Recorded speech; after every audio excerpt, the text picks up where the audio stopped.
शिव पर चढ़ी गई भस्म, शिव पर चढ़ाया गया जल, शिव पर चढ़ाई गई बेलपत्र, शिव पर चढ़ाया गया एक अक्षत, शिव पर चढ़ाया गया चंदन, अबीर, गुलाल,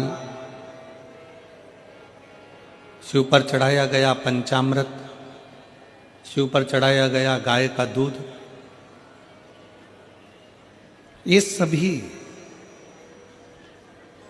जो भी सामग्री हम भगवान शंकर को समर्पित करते हैं, केवल शिव को समर्पित नहीं करी गई है, समर्पित करने के बहाने हमारे जैसे जीवों का जो संपूर्ण संसार सागर में ना जाने कितना झूठ, कितना कपट, कितना छल, कितनी बेईमानी, कितना पाप, कितना असत्य कहीं ना कहीं मनुष्य की देह से हो जाता है, उस देह से मुक्ति का एक बिंदु है।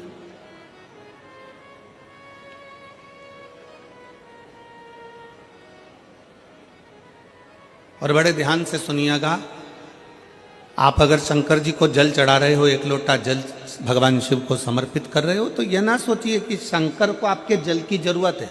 उसके ऊपर तो वैसी गंगा है, 24 घंटे बह रही है, उसको तुम्हारे जल की जरूरत नहीं है।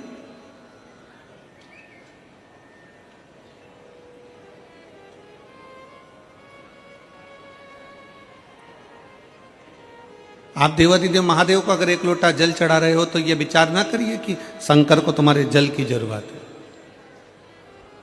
शिव जी को अगर एक बेलपत्र चढ़ा रहे हो, तो यह विचार ना करिए कि शंकर जी को तुम्हारे बेलपत्र की जरूरत है। उसके पास में जगदम्बा, जगद्धात्री, दुर्गा, भवानी माता, पार्वती विराजमान है, जो स्वयं बेलपत्र का एक स्वरूप है, आद्य शक्ति है।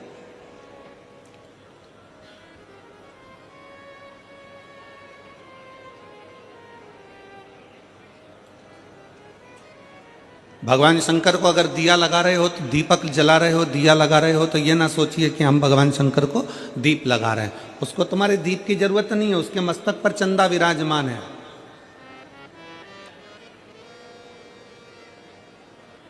उसके मस्तक पर स्वयं चंद्रमा बैठा हुआ।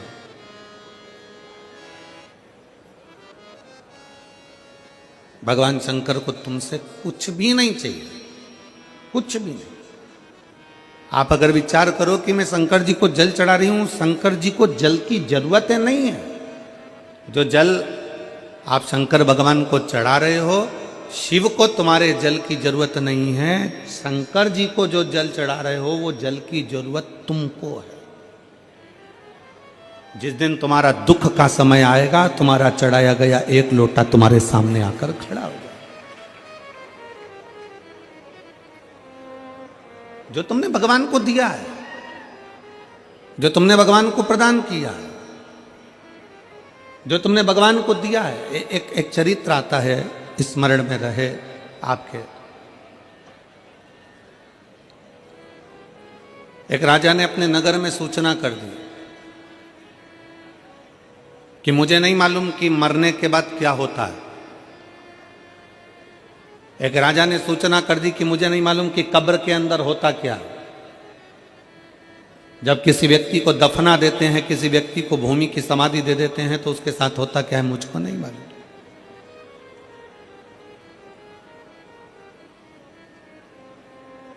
राजा ने सूचना दी, अगर मेरे राज्य का कोई व्यक्ति कब्र के अंदर सोने के बाद मुझे बता दे कि कब्र के अंदर होता क्या है, मरने के बाद होता क्या है, तो मैं उसको मुंह मांगा धन दूंगा। अब सोचने वाला विषय है कि मरे कौन, बताने के लिए। जो मर गया वो आके बताए कौन।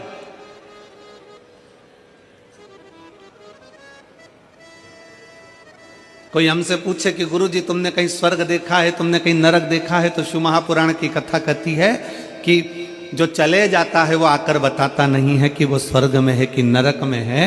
पर इतना जरूर है कि अगर आप शिव महापुराण की कथा के अंदर बैठे हो, आप शंकर को एक लोटा जल चढ़ा रहे हो, आप पंचाक्षर मंत्र नमः शिवाय कर रहे हो, आप षडाक्षर मंत्र ओम नमः शिवाय कर रहे हो, आप राम नाम, कृष्ण नाम, शिव नाम जप रहे हो, श्री शिवाय नमस्तुभ्यम बोल रहे हो, आप देवी की आराधना कर रहे हो, आप शंकर की आराधना कर रहे हो, आप भूखे को भोजन करा रहे हो, आप प्यासे को पानी पिला रहे हो, किसी की शिक्षा की व्यवस्था कर रहे हो, किसी की औषधि की व्यवस्था कर रहे हो, तो समझ लेना कि आप स्वर्ग में निवास कर रहे हो, आप नरक में नहीं रह रहे। ये पृथ्वी ही स्वर्ग है, ये भूमंडल ही स्वर्ग है।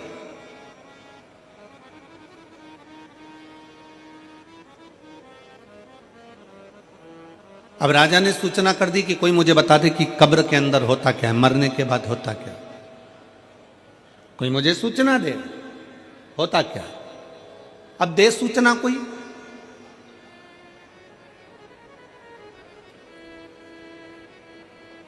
एक सिर फिरा था,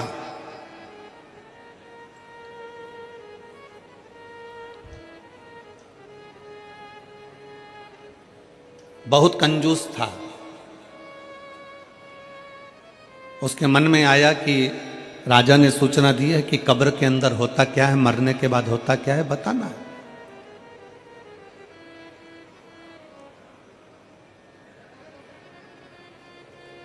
और मुंह मांगा इनाम दिया जाएगा, मुंह मांगा धन दिया जाएगा।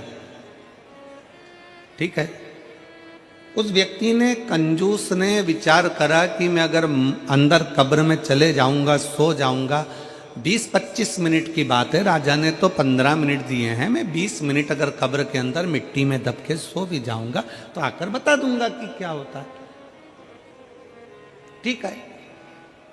उस व्यक्ति ने राजा के पास जाकर कह दिया कि मैं कब्र के अंदर जाने को तैयार हूं, मैं मरने को तैयार हूं, मैं बताने को तैयार। राजा ने कहा ठीक है, तैयारी करो।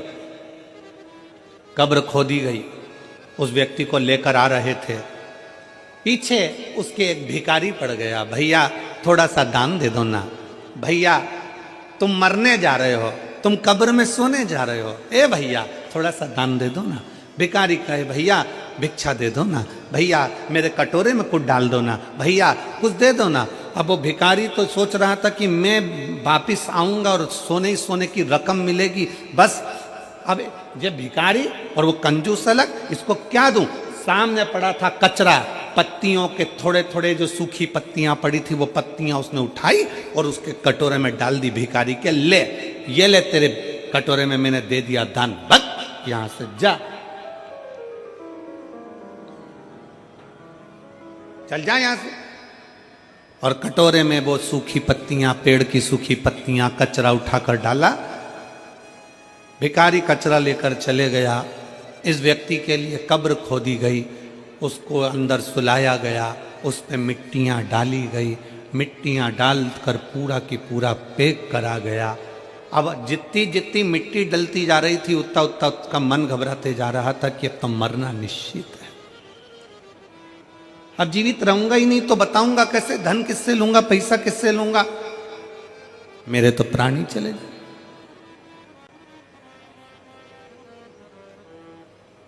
कोई बात नहीं, बस तो मैं जाऊंगा, ये पक्का। 8 से 10 मिनट निकल गए, एक सांप उस कब्र के अंदर घुसने लगा।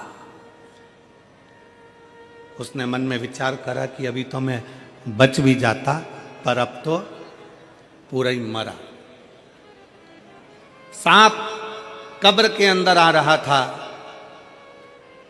और ये घबरा रहा था। इतने में इसने क्या देखा कि उस सांप को पेड़ के सूखे पत्तों ने रोक दिया। इसने देखा उस सांप को कचरे ने रोक दिया। पेड़ के सूखे पत्तों ने, कचरों ने उस सांप को रोका। सांप अंदर आने का प्रयास करता रहा, सूखे पत्ते उसको रोकते रहे, कचरा उसको रोकता रहा, सांप अंदर नहीं आया। आखिरी में पलट कर चले गया। 20 मिनट पूरे होने के बाद इसको कब्र से निकाला, राजा के दरवाजे में लाकर खड़ा करा। राजा ने पूछा, बताओ कब्र में होता क्या है? उसने अपनी वाणी में कहा, महाराज होता बस वही है कि जीते जी जिंदगी में आप जो दान करते हो वो मरने पर भी आपके सामने आकर खड़ा हो जाता है। जीते जी आपने जो भजन किया, जीते जी आपने जो कीर्तन किया, जीते जी आपने जो मंत्र जाप करा, जीते जी आपने जो नाम जाप करा, जीते जी आप शंकर की कथा सुन रहे हो, जीते जी आप एक लोटा जल चढ़ा रहे हो, फिर निवेदन है, शंकर को तुम्हारे एक लोटा जल की जरूरत नहीं है, शंकर को तुम्हारी बेलपत्र की जरूरत नहीं है, शंकर को तुम्हारे दीपक की जरूरत नहीं है। शंकर कहते हैं कि ये सब कुछ तुमने जल चढ़ाया तुम्हारे लिए, तुमने बेलपत्र चढ़ाई तुम्हारे लिए, तुमने दीप लगाया तुम्हारे लिए, ये सब कुछ तुम्हारा, तेरा तुझको अर्पण क्या लागे मेरा प्रभु, क्या लागे मेरा, ये मेरा कुछ भी नहीं है, जो कुछ भी है सब तुम्हारा है। तुमने जो किसी को पानी पिलाया है, तुमने किसी को सत्संग कराया है, तुमने किसी को भोजन कराया है, तुमने दीप लगाया है, तुमने कहीं भगवान का नाम जाप किया है, ये सब कुछ तुम्हारा आएगा और तुम्हारे काम ही आएगा।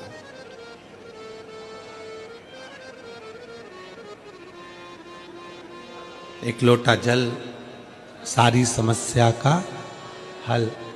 तुमने जो एक लोटा जल भगवान शंकर को समर्पित करा है, थोड़ा आवाज खींच रहा है, पकड़ रहा है, डीले कम करो हल्का सा, और प्लेन करने का उसको सही तरीका पर। एक लोटा जल जो तुमने भगवान शंकर को समर्पित किया है, वो एक लोटा जल किसी दूसरे के लिए नहीं किया, तुमने अपने लिए किया।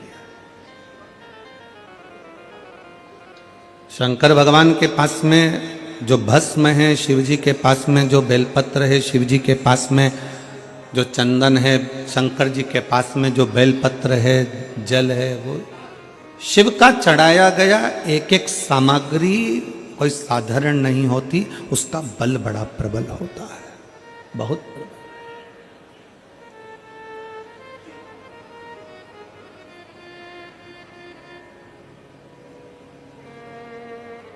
कल हमने कथा में कहा था, आप लोगों ने श्रवण किया था कि शिव जी पर जब हम जल समर्पित कर कर उसका पान करते हैं, उस जल को पीते हैं, तो वो जल जल नहीं रहता, वो अमृत बन जाता है, औषधि बन जाता है, हमारे शरीर के लिए वो सुख प्रदान करने वाला बन जाता है, श्रेष्ठता देने वाला बन जाता है।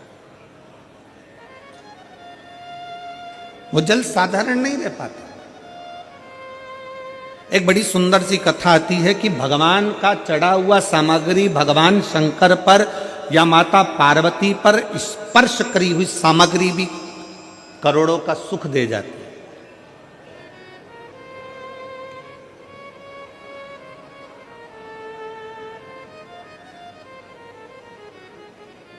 करोड़ों की संपदा दे जाती है।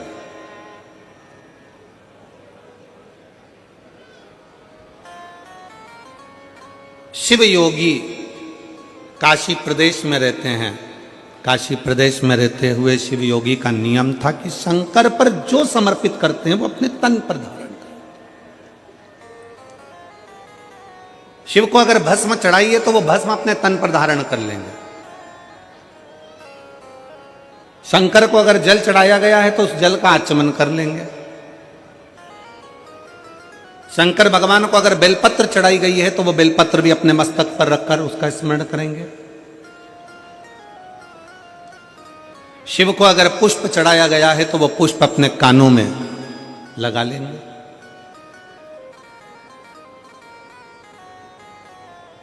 कभी कभी हम तो नहीं जानते, पर आप लोगों ने अगर स्मरण में हो तो हमने भी एक बार दर्शन किया है। आप लोग भी कभी शंकर भगवान के अगर फोटो को निकालोगे, गूगल पर सर्च करना शंकर जी के फोटो निकालना, बहुत सारे, तो उन फोटो में आप पाओगे,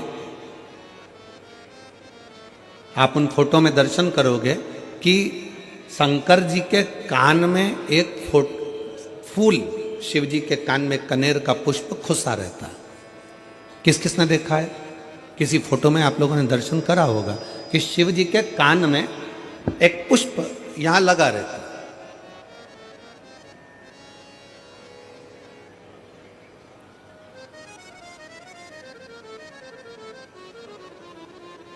भगवान अगर श्रीनाथ जी का दर्शन करोगे, नाथ द्वारा में श्री जी बाबा का दर्शन करोगे, आपके नजदीक में रायपुर के पास में ही चंपारण है, चंपेश्वर महादेव वहां पर विराजमान है, और चंपारण में श्रीमद् वल्लभाचार्य जी की बैठक जी है।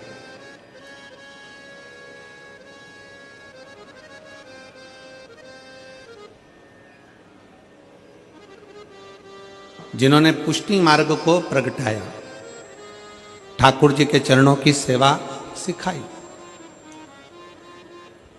और श्रीनाथ जी का अगर दर्शन करते हो, श्री जी बाबा का अगर दर्शन करते हो, गोवर्धन नाथ जी का अगर दर्शन करते हो, तुम्हारे घर में अगर श्रीनाथ जी का कोई फोटो है, गोवर्धन नाथ जी का अगर कोई फोटो है, श्री जी बाबा का अगर कोई फोटो है, तो उस फोटो में आप दर्शन करेंगे कि श्रीनाथ जी का जो हस्तकमल ऊपर है, उस हस्तकमल पर एक पुष्प रखा हुआ है।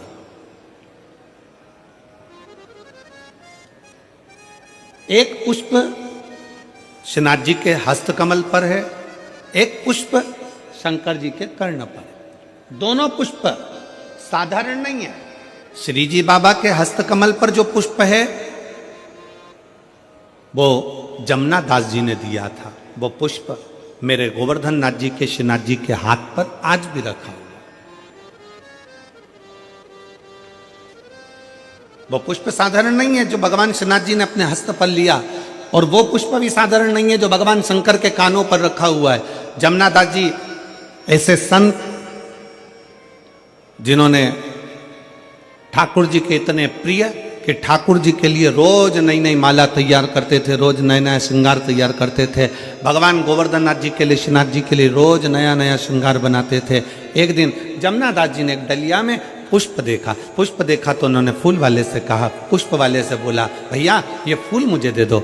जमुना दास जी, फूल की कीमत 1 रुपया है। जमुना दास जी ने कहा ठीक है, ये फूल 1 रुपये लो और तुम मुझे दे दो।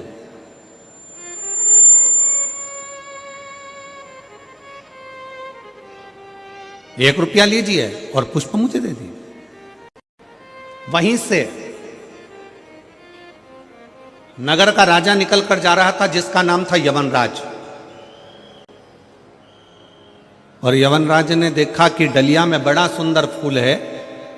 जमुना दास जी ठाकुर जी की हवेली जी जा रहे हैं, भगवान का दर्शन करने जा रहे हैं, तो फूल लेकर जाना चाहते हैं। और यवनराज एक वेश्या के यहाँ जा रहा था तो उसने देखा कि फूल बड़ा सुंदर है, वेश्या के सिर पर लगाऊंगा, जूड़े में सजाऊंगा, वेश्या बड़ी सुंदर लगेगी, खुश हो जाएगी। उसने रथ रोका, बग्गी रोकी और रोककर कहा, ए फूल वाले, फूल कितने का है? फूल वाले ने कहा फूल 2 रुपए का है। होता है पैदल मूली लेने के लिए जाओगे, पैदल टमाटर लेने के लिए जाओगे, पैदल आलू लेने के लिए जाओगे, पैदल हरी मिर्ची लेने के लिए जाओगे, पैदल गोभी लेने के लिए जाओगे तो 5-10 रुपए किलो मिल जाएगी। 2 व्हीलर से जाओगे तो उसकी कीमत थोड़ी सी बढ़ जाएगी, 4 व्हीलर से जाओगे तो उसकी कीमत दुगनी हो जाएगी। कीमत गाड़ी की है। पैदल गए 10 रुपए किलो मिल गई गोभी, 2 व्हीलर से गए 15 रुपए किलो मिल गई गोभी, 4 व्हीलर से गए 20 रुपए किलो मिल गई गोभी। जमुना दास जी 1 रुपए का फूल ले रहे थे, यवनराज ने आकर पूछा कितने का फूल है? फूल की कीमत बढ़ गई, 2 रुपए का। जमुना दास जी हाथ जोड़कर बोले यवनराज से, महाराज आप तो नगर के राजा हो, आप दूसरा फूल ले सकते हो। मैंने तो ये फूल ठाकुर जी के लिए ले लिया, अपने मन से मैंने ठाकुर जी को चढ़ा दिया, अपने मन से मैंने श्री जी बाबा को समर्पित कर दिया, अपने मन से मैंने भगवान को दे दिया, ये फूल मुझे ले लेने दो। यवनराज ने कहा जमुना दास फूल मैं लूंगा और वेश्या के जूड़े में जाएगा। जमुना दास जी ने कहा ये फूल तो मैंने अपने मन से मेरे गोवर्धन नाथ जी को, मेरे कृष्ण को, मेरे श्री जी बाबा को मैंने समर्पित कर दिया, अब तो फूल मैं ही लूंगा। यमनराज ने कहा जमुना दास समझ जा, तुम मुझसे कह रहा है कि फूल मैं लूंगा, फूल की कीमत मैं 2 रुपए देता हूं। फूल वाले ने कहा ले लो आप। जमुना दास जी ने कहा पहले तो फूल मैंने 1 रुपए में लिया था, माली कहता अब 2 रुपए का है। जमुना दास जी ने कहा फूल की कीमत 4 रुपए देता हूं, फूल मेरा है। यमनराज ने कहा फूल की कीमत 8 रुपए देता हूं।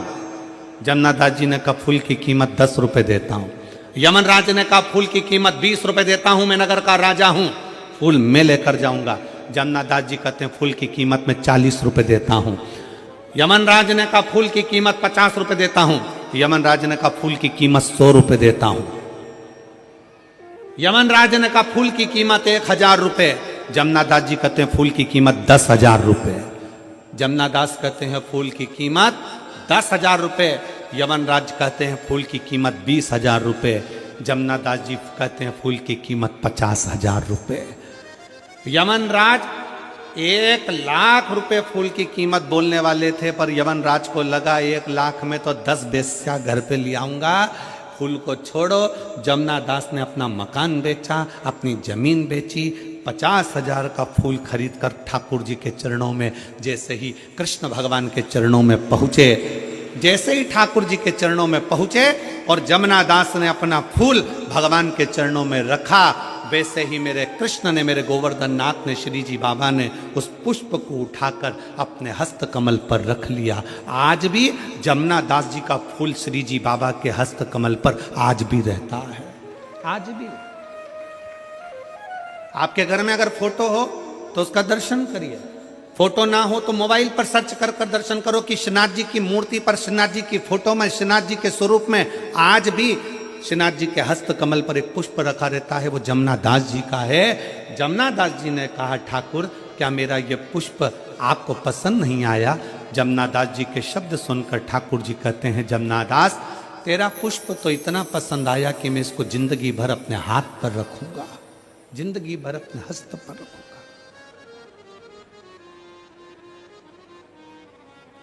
क्या था इस पुष्प में? इस पुष्प में कीमत नहीं है, इस पुष्प में दिल है, भाव है। वो तो जमनादास जी थे जो फूल की कीमत बढ़ा दी है। एक हम घर की मां कह देती है सुन बेटा आज पंडित जी पूजन कराने आएंगे, आज शिवरात्रि है, माला लिया बाजार से। पति से कहा जाओ जरा माला लिया बाजार से। पति गए माला लेने के लिए। माला कितने की है? 50 रुपए की। इससे छोटी 30 रुपए की, इससे छोटी 10 रुपए की, यही उतार कर दे दो। भगवान के लिए लेकर आए 10 रुपए की। थोड़े दिन बाद पत्नी का करवा चौथ का व्रत आ गया। पत्नी ने कहा सुनो मेरे लिए वो सिर में बांधने का वो गजरा और जूड़ा लेकर आना। पति गया मार्केट में फूल वाले के यहाँ, ये कितने का है? 40 रुपए का। इससे अच्छा बता 50 का, इससे अच्छा बता 150 का, इससे अच्छा बता 200 का। पत्नी के लिए लेकर आया तो अच्छे से अच्छा लाया, बच्चों के लिए लाया तो अच्छे से अच्छा लाया, और परमात्मा के लिए लाया तो सस्ते से सस्ता लाया। भगवान भी समझ जाते हैं तेरी दृष्टि में मैं हल्का हो गया, मेरी दृष्टि में तू हल्का हो गया, मेरी दृष्टि में तू हल्का। भगवान कभी नहीं कहते कि मुझे बहुत सारा धन दो, भगवान कभी नहीं कहते कि मुझे बहुत सारी संपदा दो, भगवान कभी नहीं कहते कि मुझे ढेर सारी पूंजी दो। भगवान तो कहते हैं कि तू दिल से मुझे जो समर्पित कर रहा है वो मेरे लिए नहीं, तू तेरे लिए कर रहा है, तेरे लिए।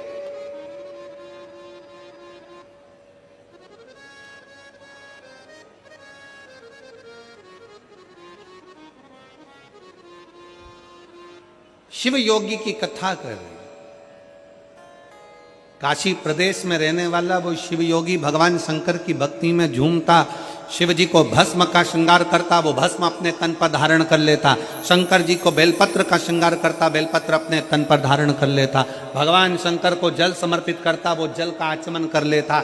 शिव योगी भगवान शंकर को जो समर्पित करता वो शिव का भाव से, भगवान शंकर का औषधि भाव से अपने ऊपर धारण कर लेता।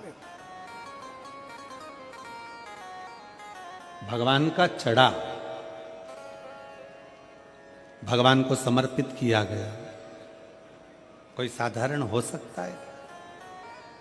हमने पहले भी एक बार कथा में कहा था, मेरी जीजियों से निवेदन है, मेरे जीजाओं से निवेदन है, मेरी बेटियों से बेटाओं से निवेदन है, कोई 500 रुपए की साड़ी लेकर आए, कोई 1000 रुपए की साड़ी लेकर आए, कोई 10,000 की साड़ी लेकर आए, तुम 200 रुपए की साड़ी लेकर आओ।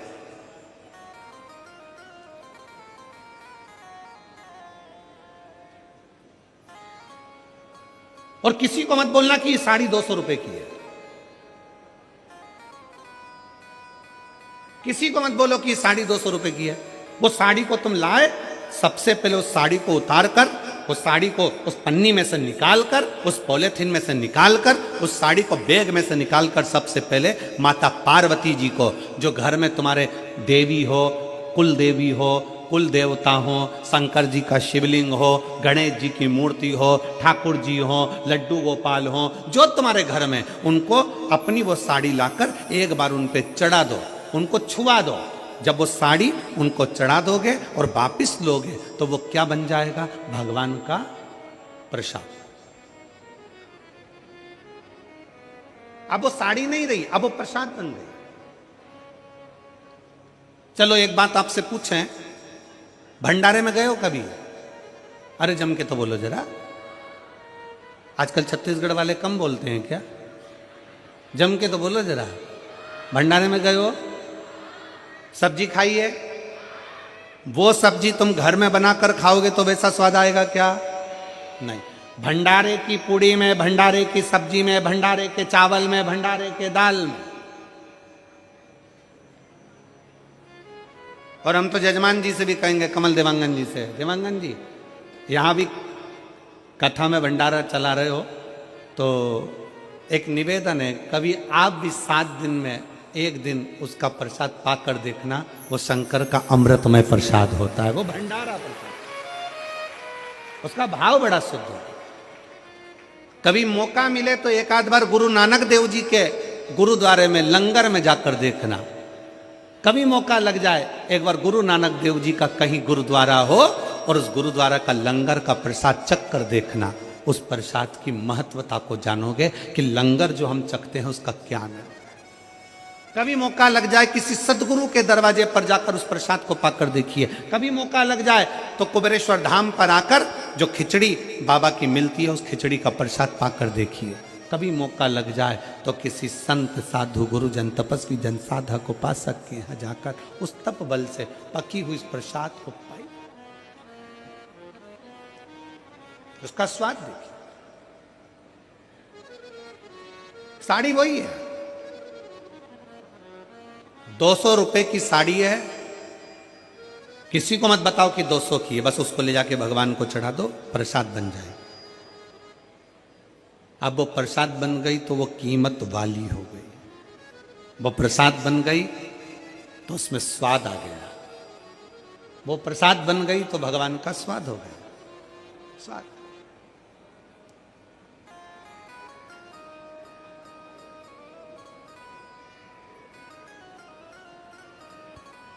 हम देवांगन जी हमारे लाडले की पूजन करते हैं, कल्लू जी की, और हमारे जो शंकर जी हैं और शालिग्राम जी हैं उनको हम आपके कक्ष में, हमारे बाजू में अलग कक्ष में उनकी सेवा होती है। सुबह सुबह हम वहाँ पहुँच जाते हैं सेवा के लिए। तो जब भगवान को भोग लगता है और भगवान का जब स्नान आदि हो जाता है, भोलेनाथ जी का पूजन हो जाता है और भाभी जी वगैरह वो फ्रूट्स, थोड़ा सा फल और दूध वगैरह भेजती हैं, तो वो हम भोग लगाकर वापिस उसको बाहर भेजते हैं। उसका थोड़ा सा प्रसाद आप पहले भगवान के पास ना आए उससे पहले उसको रख कर देखो और उसको खाकर देखो। और जो शंकर जी की हम पूजन करें तो बाबा की या किसी मंदिर में पूजन होती है, वो मंदिर का प्रसाद जब अंदर से बाहर आता है और उस प्रसाद को पाकर देखोगे तो उसका स्वाद अपने आप बढ़ जाता है, क्योंकि वो प्रसाद हो जाता है, वो प्रसाद। सत्यनारायण भगवान की कथा करवाओ, आटे की पंजेरी बनाओ, पंजेरी को अलग रख दो और एक कटोरी पंजेरी सत्यनारायण जी के सामने रख दो। जो अलग रखी है उसमें स्वाद नहीं आएगा, जो सत्यनारायण जी के सामने रखी है उसका स्वाद बढ़ जाएगा, क्योंकि वो प्रसाद है। प्रसाद 200 रुपए की। एक प्रैक्टिकल जरूर करो, किसी और वाला महाराज झूठ तो नहीं बोल रहा, प्रैक्टिकल करते रहना चाहिए, प्रैक्टिकल बिल्कुल करो, प्रैक्टिकल जरूर करो। 200 रुपए की साड़ी लो, भगवान को चढ़ा दो, प्रसाद हो गई। फिर उसको पहनो, पहनकर बाहर शादी में, पार्टी में, तुम्हें जहां जाना हो वहां जाओ। आपको लोग पलट कर कहेंगे अच्छी दिख रही है, बहुत महंगी है, कीमत भगवान को चढ़ाने से हो गई है। अच्छी दिख रही है, बहुत महंगी है, बहुत महंगी।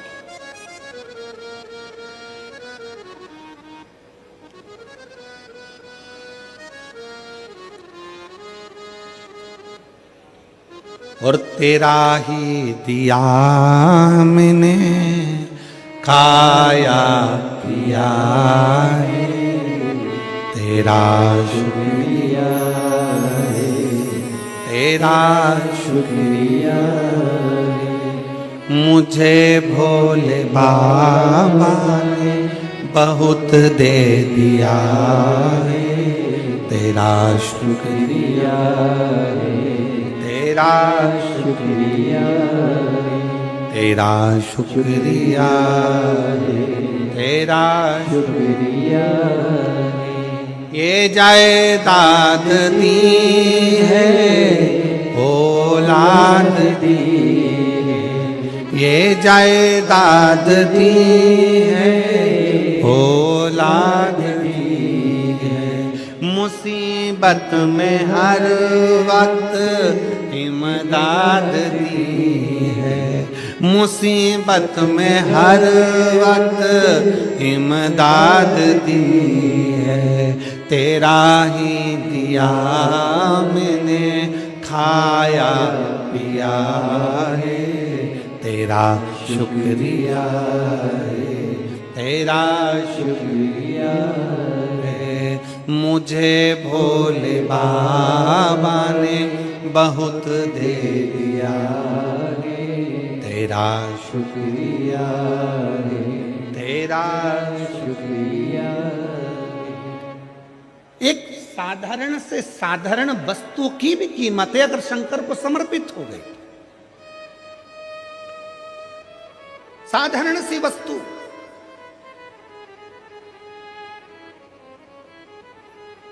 सीता जी ने जब हनुमान जी ने माता जानकी जी को राम जी की मुद्रिका दी, तब सीता जी ने हनुमान जी को क्या दिया था? जम के बोलो, क्या देकर भेजा था?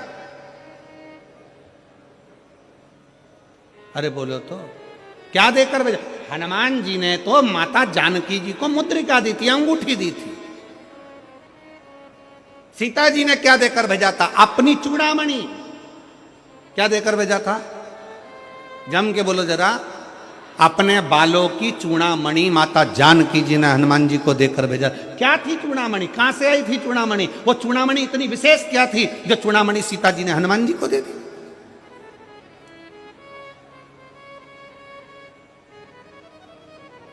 और पूरे आभूषण माता जानकी जी का जब रावण हरण कर कर लेकर जा रहा था तो सीता जी आभूषण फेंकती फेंकती जा रही थी। रामचरितमानस में लिखा है, जानकी जी आभूषण फेंकती फेंकती जा रही हैं।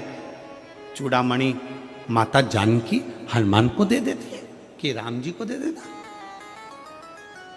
कहां से आई चूड़ामणि? वो चूड़ामणि में ऐसा क्या था? वो चूड़ामणि में क्या था जो माता जानकी जी हनुमान जी को देखते समय, विदा करते समय चूड़ामणि दे देती? क्या था वो चूड़ामणि? साधारण नहीं थी।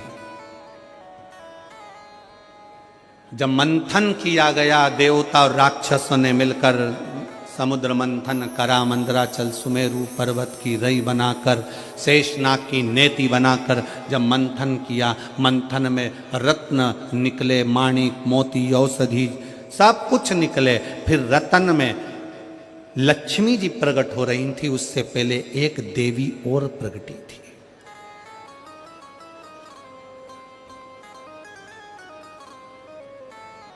उस मंथन में एक देवी और प्रकटी थी। लक्ष्मी जी के प्रकट होने से पहले एक देवी और प्रकटी थी जिसका नाम था रत्नाकर नंदिनी। सब बोलो उसका नाम, क्या नाम है उसका? रत्नाकर नंदिनी। जम के बोलो जरा। लक्ष्मी जी के प्रकट होने से पहले मंथन में एक देवी और प्रकटी थी जिसका नाम था रत्नाकर नंदिनी। रत्नाकर नंदिनी जैसे ही प्रकट हुई, उसने भगवान विष्णु का दर्शन किया तो उसके मन में आ गया कि मैं इनको पति बनाऊंगी। तुरंत उसके मन में भाव जागृत हो गया, मैं नारायण को अपना पति बनाऊंगी, मैं नारायण को अपना पति बनाऊंगी। और पति बनाने के लिए, माला तैयार करने के लिए, फूल ढूंढने के लिए चली गई, पुष्प ढूंढने के लिए।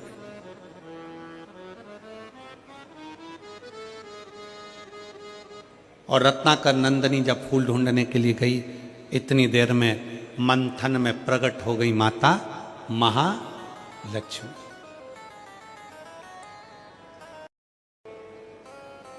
अब मां महालक्ष्मी जब प्रकट हुई तो उनके हाथ में पुष्प की माला थी। भगवान नारायण को जैसे ही लक्ष्मी जी ने देखा, आगे बढ़कर माता लक्ष्मी ने वो नारायण के गले में माला पहना दी। और जैसे ही माला पहनाई, भगवान विष्णु को लक्ष्मी जी ने वर लिया। वर लिया, पूरे देवताओं के पास सूचना पहुंच गई कि माता लक्ष्मी जी ने भगवान विष्णु को वर लिया है, उनका विवाह होना है। समुद्र देवता कन्या दान करेंगे, लक्ष्मी जी का मंगल विवाह होगा। विवाह की तैयारी होने लगी, देवताओं का आगमन हो गया। भगवान शंकर पार्वती भी वहां आ गए, जहां पर लक्ष्मी और नारायण का विवाह हो रहा है।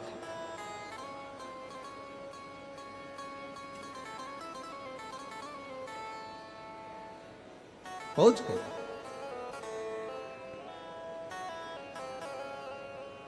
विवाह का कन्यादान हुआ, लक्ष्मी जी का विवाह नारायण के साथ हुआ।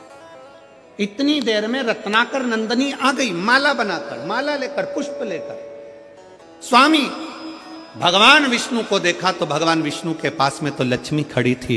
दोनों की वरमाला हो चुकी थी, भावर हो चुकी थी, दोनों का विवाह हो चुका था। रत्नाकर नंदनी की आंख में से जल बहने लगा, नैनों से जल बह रहा था। भगवान नारायण ने बुलाया, हे रत्नाकर नंदनी, इधर आओ। रत्नाकर नंदनी आई। प्रभु, मैं आपको वरना चाहती थी, मैं आपको अपना बनाना चाहती थी।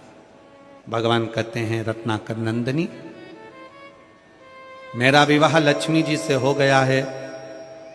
तुम मुझे वरना चाहती थी, मैं जान गया था तेरे मन की दशा को, पर तो चिंता मत कर।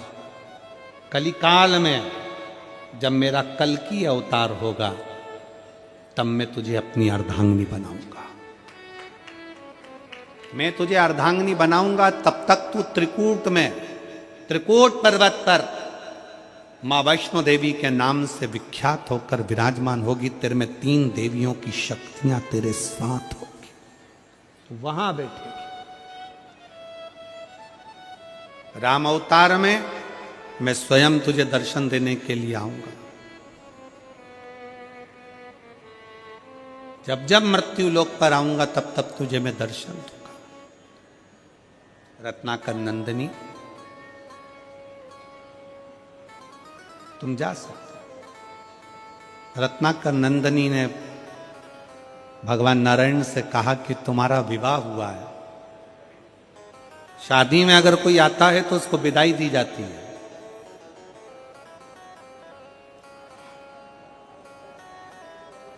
शिव महापुराण की कथा में अगर कोई आता है तो उसको जजमान विदाई नहीं देता। शिव महापुराण की कथा में अगर कोई आता है तो भगवान शंकर उसको आखिरी दिन विदाई देकर भेजते हैं। इसीलिए शिव महापुराण का 6ठा दिन शिवरात्रि मानी जाती है और 7वें दिन विदाई मानी जाती है। तो भगवान शंकर उसकी झोली में खुशियां देकर भेजते हैं।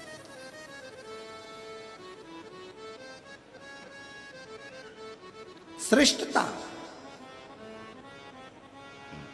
रत्नाकर नंदनी कहा, मैं जा रही हूं, पर मैं आपके विवाह में साक्षी बनी हूं। आपके विवाह में मेरी साक्षीता है, आप मुझे विदाई दीजिए। भगवान नारायण मुस्कुरा कर कहते हैं कि आपको मैं विदाई दूं, ये श्रेष्ठता कहां? हमारे देवों में भी देव महादेव हमारे पास में बैठे हैं, विदाई वो देंगे। तुरंत रत्नाकर नंदनी शंकर जी के सामने हाथ जोड़कर बोली कि हमको विदाई दीजिए। रत्नाकर नंदनी के शब्द सुने तो शंकर भगवान बोले कि आप स्त्री हो और स्त्री को विदाई मां जगत जननी पार्वती देंगी। पार्वती जी ने शंकर जी को देखा और देखकर मुस्कुराकर कहा कि मैं क्या दूं इसको। मेरे पास तो फूल के जेवर हैं, मेरे पास कोई गोल्ड नहीं, हीरा नहीं, चांदी नहीं, सोना नहीं। सारे देवी देवताओं के पास में, सारी देवियों के पास में सोने चांदी के हीरे पन्ना के जेवर होंगे, पर मेरे शंकर भगवान की धर्म पत्नी माता अर्धांगिनी माता पार्वती के पास हीरा मीरा नहीं, क्योंकि शंकर भगवान तो खुद कोहिनूर हीरा है, और जिसके पास मिल जाते हैं तो उसको हीरे की जरूरत ही क्या पड़ती है। मेरे पास तो खुद कोहिनूर हीरा मेरा शिव है।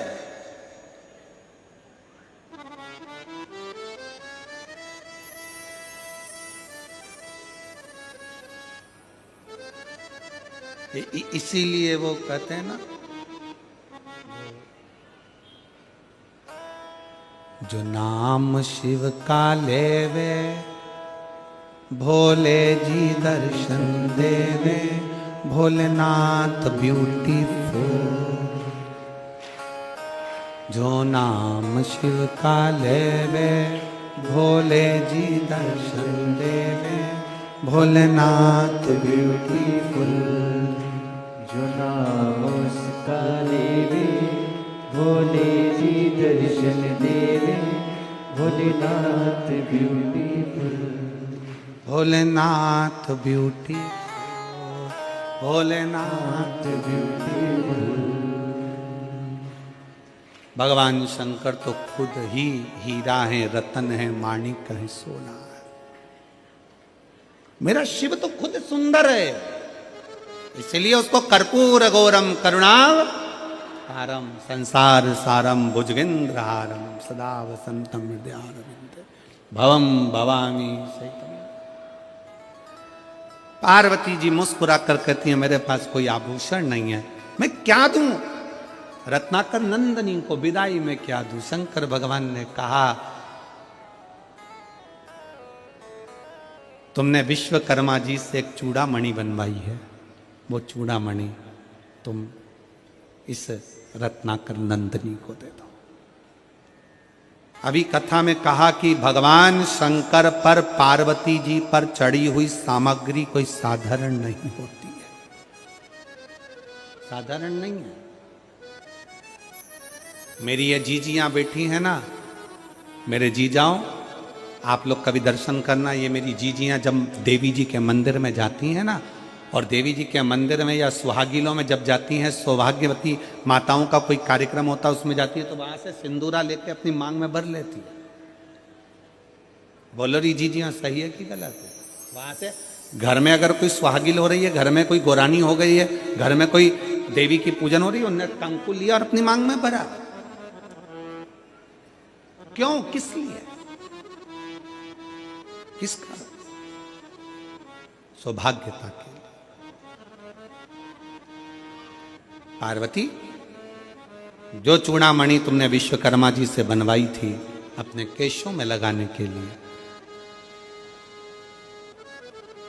जब सोने का महल बनवाया था और सोने के महल के साथ में एक चूड़ामणि तुमने बनवाई थी, और वो महल तो चले गया था जो विशर्वा जी को मिल गया, पर वो चूड़ामणि तुम्हारे पास है, दे दो।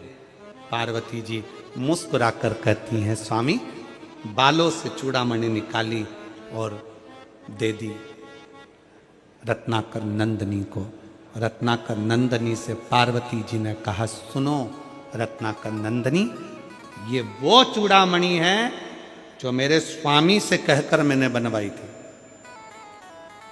और मेरे स्वामी ने मुझे वर दिया था कि ये चूड़ामणि जिस स्त्री के जूड़े में रहेगी और वो स्त्री जिस नगर में रहेगी, ये चूड़ामणि जिस स्त्री के जुड़े में रहेगी और वो चूड़ामणि जिस नगर में रहेगी, वहां का राजा कभी हार नहीं सकता, उसे कोई मार नहीं सकता। वहां का राजा कभी हार नहीं सकता और उसे कोई मार नहीं सकता। चूड़ामणि रत्नाकर नंदनी को दे दी। रत्नाकर नंदनी चूड़ामणि ली और लक्ष्मी जी को दे दी। लक्ष्मी जी की चूड़ामणि आई, इतनी देर में इंद्र की पत्नी इंद्राणी का दिल उस चूड़ामणि पर आ गया। इंद्राणी ने इंद्र से कहा, ये चूड़ामणि मुझको चाहिए। इंद्र ने विवाह की विदाई में कि नारायण भगवान आपकी शादी हुई है, मेरी विदाई में कुछ दोगे नहीं, क्या चाहिए? वो चूड़ामणि जो लक्ष्मी जी के जूड़े में सजी है, वो चूड़ामणि इंद्र ने लेकर इंद्राणी को दे दी। अब इंद्राणी के जूड़े में वो चूड़ामणि थी। एक संभासुर नाम का एक असुर हो गया जो देवताओं को परेशान करने लगा, तो दशरथ जी को युद्ध करने के लिए बुलाया। दशरथ जी को युद्ध करने के लिए बुलाया। उस समय पर दशरथ जी का विवाह माता केकई से हुआ था। केकई इतनी बड़ी वीर थी, रथ को हाँकने वाली और शस्त्र चलाने वाली माता केकई थी। और केकई युद्ध के मैदान में आई, संबासुर का वध हुआ। जब संबासुर का वध हुआ तो इंद्र ने दशरथ जी को विदाई में 2 हंस और 2 पंख दिए। और इंद्राणी ने पूछा आपको क्या दूं? तो इंद्र ने कहा एक काम करो, केकई को आपके चूड़े की चूड़ामणि दे दो। केकई को वो चूड़ामणि दे दी गई। केकई के मस्तक पर वो चूड़ामणि आई। केकई आई, केकई ने विचार करा ये चूड़ामणि का मैं क्या करूंगी, मेरे पास तो दशरथ जी हैं, ये चूड़ामणि मैं सुमित्रा जी को दे देती हूं। सुमित्रा को चूड़ामणि दे दी। राम जी का विवाह हुआ, सीता विवाह कर आई। मुंह दिखाई में सुमित्रा जी ने वो चूड़ामणि सीता जी को दे दी। वो चूड़ामणि सीता के पास, मां जानकी के मस्तक में वो चूड़ामणि आ गई। बलकल वस्त्र पहने, थोड़े से आभूषण पहनी हुई माता जानकी चली।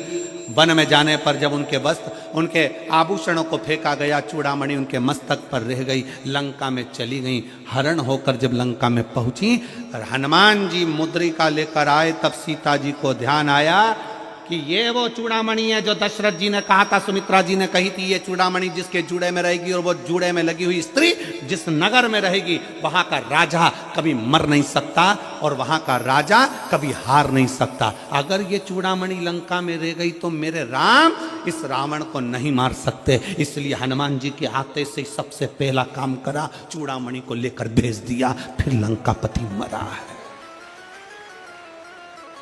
फिर लंकापति। आप जरा विचार करिएगा, शंकर जी की अर्धांगिनी माता पार्वती, शिव और शक्ति दोनों पर चढ़ी हुई एक वस्तु, जरासी बेलपत्र शंकर जी पे चढ़ी हुई खा लेते हैं, औषधि मुक्त हो जाते हैं। जरा सा चढ़ा हुआ जल हम पी लेते हैं, औषधि के रूप में लेकर हम रोग मुक्त हो जाते हैं। केवल बाल में लगी हुई चूड़ामणि भी, माता पार्वती के मस्तक की वो चूड़ामणि भी इतना फल दे जाती है कि नगर के राजा को बचा लेती है। नगर के राजा क्या करती है शिव महापुराण की कथा। शिव महापुराण की कथा क्या करती है? अभी हम आ रहे थे तो रास्ते में हमने देखा कि बहुत सारी दुकानें यहाँ पर रायपुर के इन रस्तों में लगी हुई थी। लाल कलर का कपड़ा पहने हुए बच्चों की ड्रेस में पुतला होन और उसके ऊपर टोपी, बहुत सारे कपड़े बिक रहे थे। कोई कुछ बेच रहा था, कोई कुछ बेच रहा था। हमने पूछा हमारे पीएसओ से कि ये आज क्या बिक रहा है, तो कहा गुरुजी आज वो लोग लेते हैं बच्चों को पहनाने के लिए। तो हमने कहा बताओ दुनिया कहाँ चली गई। अगर भारत की भूमि पर किसी को पहनाना है तो वीर शिवाजी के कपड़े पहना दो। भारत की भूमि पर पहनाना है तो इस महाराणा प्रताप के कपड़े पहना दो। भारत की भूमि पर अगर पहनाना है तो अपने बच्चों को वीर शिवाजी, महाराणा प्रताप, झांसी की रानी, माहिल्याबाई बना दो। पर अपने बच्चों को ऐसे कपड़े पहना के जोकर मत बनाइए जिससे उनकी हंसी उड़ जाए। सनातन धर्म की साख को मजबूत करिए, सनातन धर्म की साख को प्रबल बनाइए और सनातन धर्म को मजबूत करने का प्रयास करिए। अपना धर्म छोड़कर किसी दूसरे धर्म में जाकर झूठन मत खाइए, भले अपनी रूखी सूखी हो वो खाइए। अपने घर का खाओ, रूखा सूखा जैसा भी। और घर की रोटी के आगे कोई रोटी अच्छी लगे क्या जी जी? अरे बोलो तरी मेरी छत्तीसगढ़ की बहनों, ओ मेरे जी जाओ, अपने घर की रोटी क्या। तुम कहीं की भी होटल में चले जाओ, 5 स्टार होटल में चले जाओ, कहीं पर भी घूमने चले जाओ, कितने भी एसी के कमरे में ले लो, कितने भी अच्छे डनलप के गद्दे पर सो लो, 15 दिन 20 दिन 1 महीने में तुम्हें तुम्हारे घर की याद आएगी।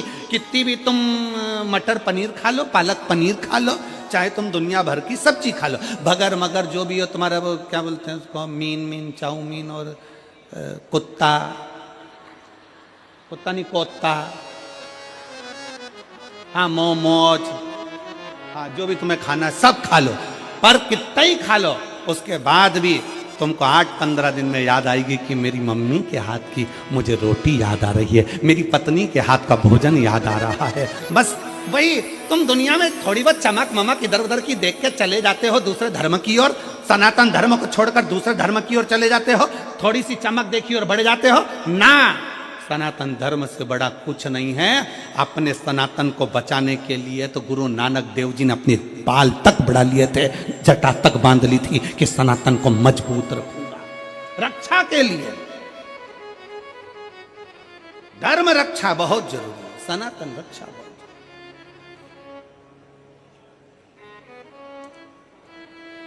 कहां भटक रहे हो?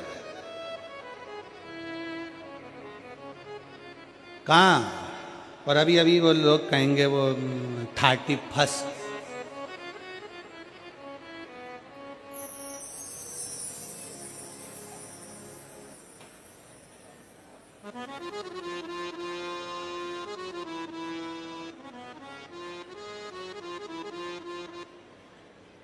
वो कहेंगे लोग वाग हैप्पी न्यू ईयर।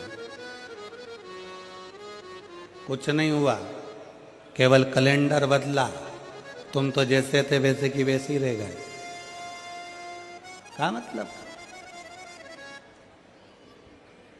जब बसंत बदले, मेरे भारत की भूमि की हरियाली बदले, जब आपके चेहरे की रौनक बदले और आपका दिल प्रफुल्लित हो, वो चैत्र का महीना, तब मालूम पड़ता है कि नया वर्ष आया है। तब मालूम पड़ता है।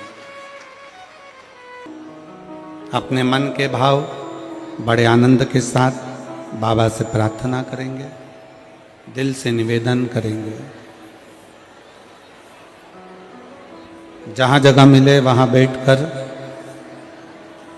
बड़े भाव से भगवान को प्रार्थना करिए, निवेदन करिए, दिल से भाव से बाबा को विनय करिए। कार्यकर्ताओं से भी निवेदन है कि मना नहीं, पर स्तुति करने का मौका बार बार नहीं मिलता।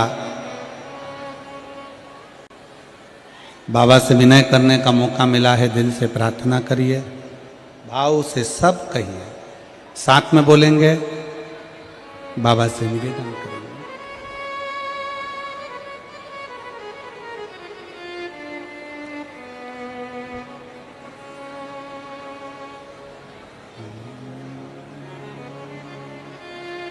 श्री शिवाय नमस्तुभ्यं, श्री शिवाय नमस्तुभ्यं,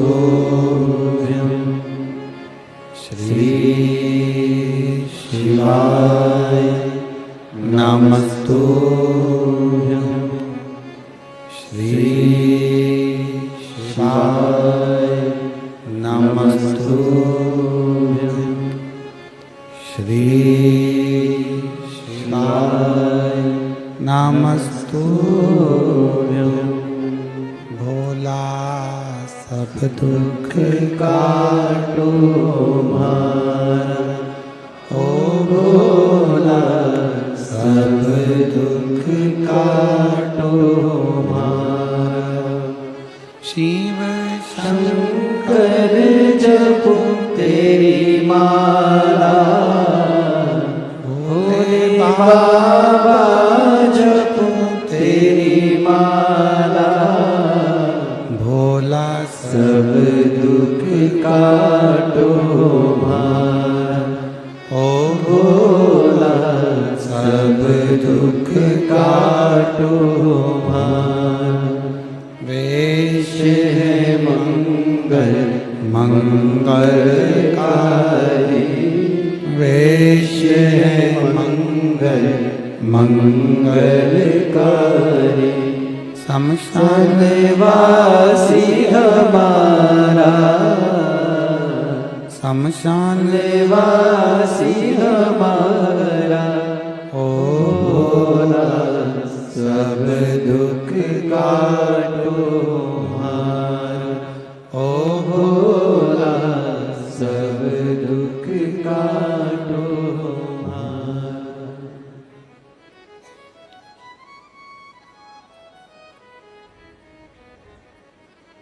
भगवान देवादिदेव महादेव, भगवान शिव, ओगरदानी, त्रिकालदर्शी, कैलाशी, अविनाशी भगवान शंकर की कथा कर रहे, शिव तत्व का रहा, शिव महापुराण की कथा वर्णन कर रहे।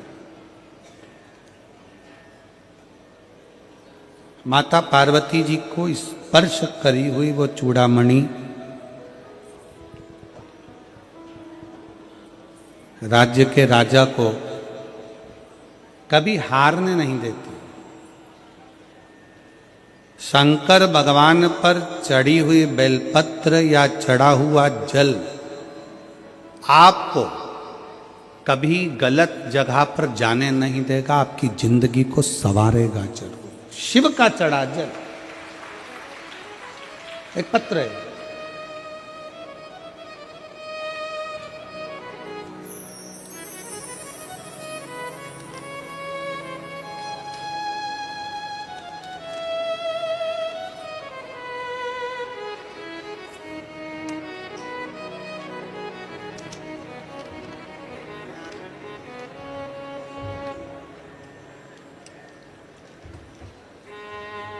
मेरा नाम ललिता साहू है।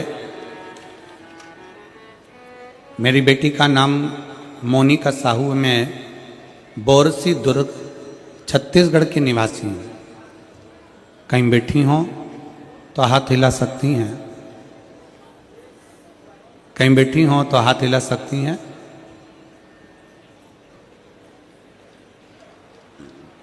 आइए, हाथ हिला तो एक बार। आ जाइए, बेलपत्र ले जाइए, आ जाइए, दोनों आ जाओ, आ जाइए। मेरा नाम श्रीमती ललिता साहू, मेरी बेटी का नाम मोनिका साहू। मैं बोरसी दुर्ग छत्तीसगढ़ की निवासी हूँ। पत्र को आप लोग एलईडी पर आस्था चैनल पर पढ़ सकते हैं। मेरा मोबाइल नंबर ये है। एक लोटा जल पशुपतिनाथ व्रत, भोले बाबा के मंदिर में सेवा करने का फल क्या मिलता है, मैं सभी जन को बताना चाहती हूँ। भोले बाबा की कृपा का क्या गुणगान है, जितना भी बोलूं बहुत कम है। मेरी बेटी सिविल सेवा परीक्षा की तैयारी वर्ष 2019 से कर रही थी। 2019 से वो तैयारी कर रही थी, किंतु कुछ नंबर कम होने के कारण सिलेक्शन नहीं हो पाता था, रिजल्ट निष्फल हो जाता था, तो मेरी बेटी बहुत ही निराश हो जाती थी। गुरुजी, आप कहते हो चौगनी मेहनत करो और एक लोटा जल भोलेनाथ पर चढ़ाओ। परीक्षा के दिन शहद वाली बेलपत्र शिवलिंग पर चिपकाकर परीक्षा देने जाओ। आपके बताए अनुसार मेरी बेटी रोज मंदिर जाती।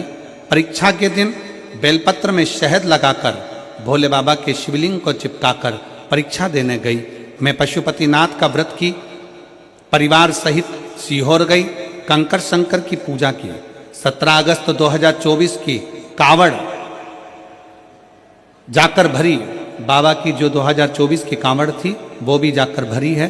भोले बाबा की ऐसी कृपा हुई कि बेटी CGP SC की सभी परीक्षा कंप्लीट करके मेरी बेटी वर्ष 2023 की परीक्षा में उत्तीर्ण होने के बाद 14वां रैंक प्राप्त कर ली और राज्य वित्त सेवा अधिकारी के पद पर आज मेरी बेटी नियुक्त हो गई।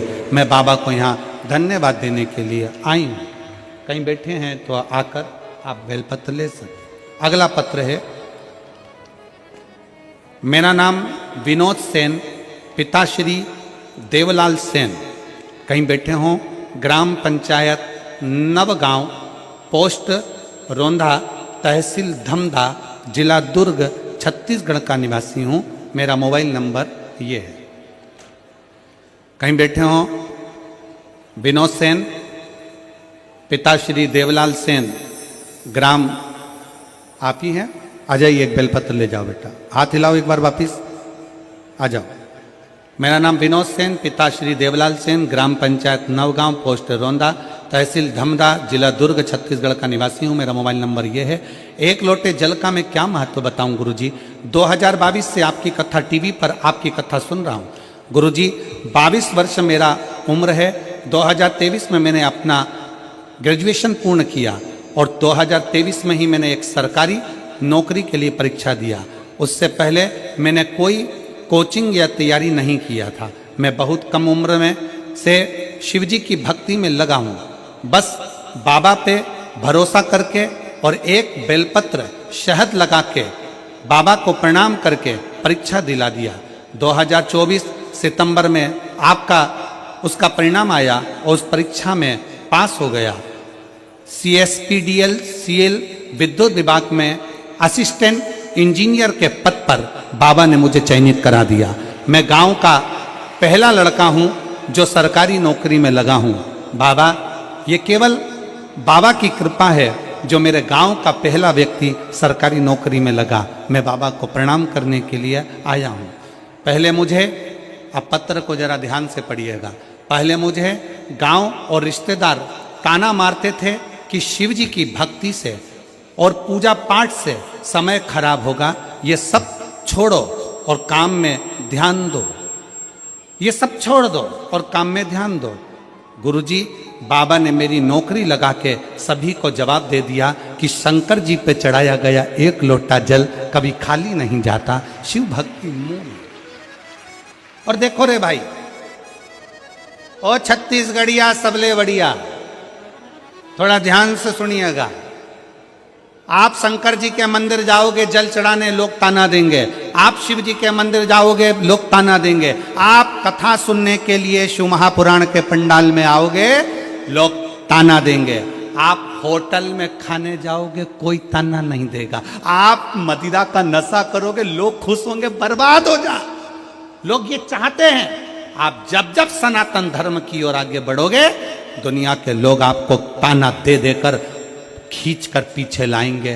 पर आपका फर्ज है कि शंकर जी का चरण नहीं छोड़ना, शिव महापुराण मत छोड़ना, वो आपको नहीं छोड़ेगी, आगे बढ़ाती रह जाएगी,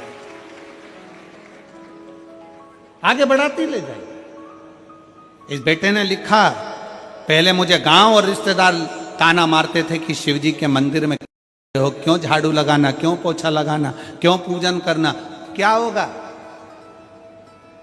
कई ऐसे राजनेता पड़े हैं जो 24 घंटे माइक पर भी सभा करने जाते हैं तो यही कहते हैं मंदिर जाने से कुछ नहीं मिलेगा। उनका तो मन है तुम्हें चर्च भेज दे, मंदिर को छुड़वा के। ऐसे भी राजनेता पड़े हो जो तुमको मंदिर से छुड़वा कर दूसरी जगह भेजने को तैयार बैठे। पर तुम अपने भीतर वो विश्वास पैदा करो, अपने भीतर वो बल पैदा करो कि हम शंकर का भजन करते हैं और शिव मेरा हाथ पकड़कर पार जरूर करेगा, वो छोड़ नहीं सकता है, वो मुझे छोड़ नहीं सकता।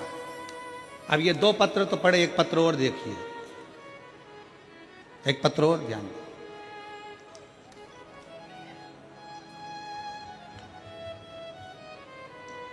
मैं दीपक यादव सेज बाहर दुर्गा चौक से हूं। कहीं बैठे हो दीपक जी यादव, सेज बाहर दुर्गा चौक से हूं, कहीं बैठे हो तो हाथ हिला सकते हैं। श्री दीपक जी यादव सेज बाहर दुर्गा चौक से हूं, कहीं बैठे हो तो हाथ हिला सकते हैं। और अगर बच्चा साथ में आया है तो उसको लेकर आ सकते हैं। मैं बाबा का क्या कहूं, उनका हम सब पर बड़ी कृपा है। मेरे पुत्र यमन यादव 4 वर्ष से, बचपन से, पैदाइश से नहीं बोल पा रहा था। डॉक्टरों की रिपोर्ट के अनुसार बच्चा कभी नहीं बोल पाएगा।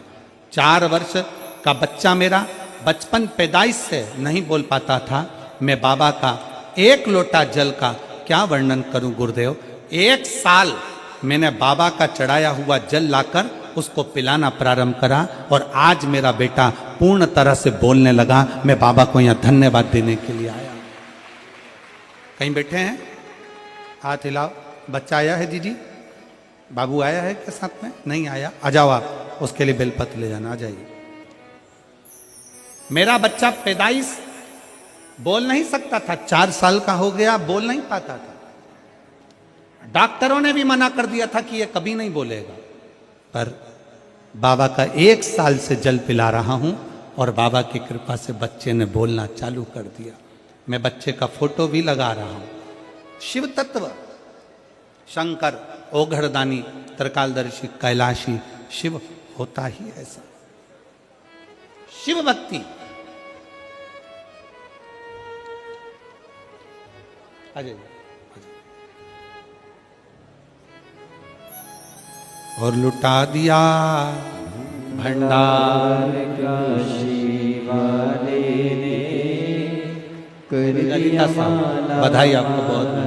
काशी वाले ने लुटा दिया भंडार काशी वाले ने। राज्य वित्त सेवा अधिकारी आपकी बेटी बनी है, उसको बहुत बहुत साधुवाद है हमारी तरफ से, बधाई। बाबा को शीश पर। साधु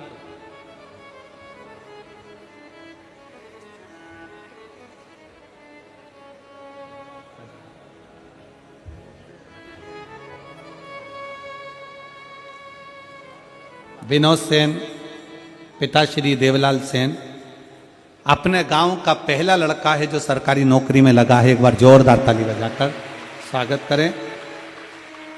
गांव के लोग बहुत ताने कई लोग देते थे, परिवार वाले भी, कि ये कुछ नहीं कर सकता, शंकर के मंदिर जाके झाड़ू पोछा करता है, जल चढ़ाता है, क्या इसकी सरकारी नौकरी लगेगी? पर बेटे ने लिखा कि बाबा का एक लोटा जल ने दिखा दिया, सबके मुख चुप कर दिए। रोते नहीं बेटा आप तो।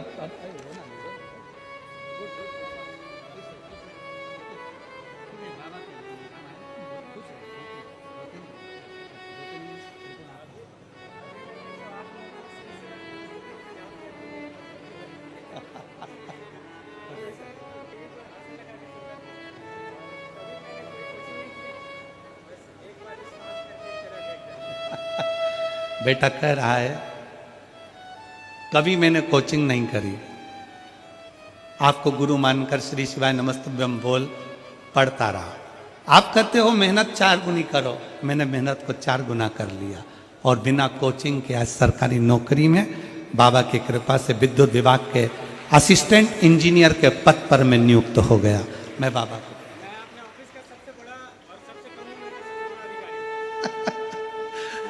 इसके ऑफिस का ये सबसे कम उम्र का सबसे बड़ा अधिकारी है। एक बार जोरदार ताली बजा। बहुत बहुत एक माता पिता के लिए, एक मम्मी पापा को देना, ठीक है? शंभू शंभू खुश शिव कृपा, बधाई आपको।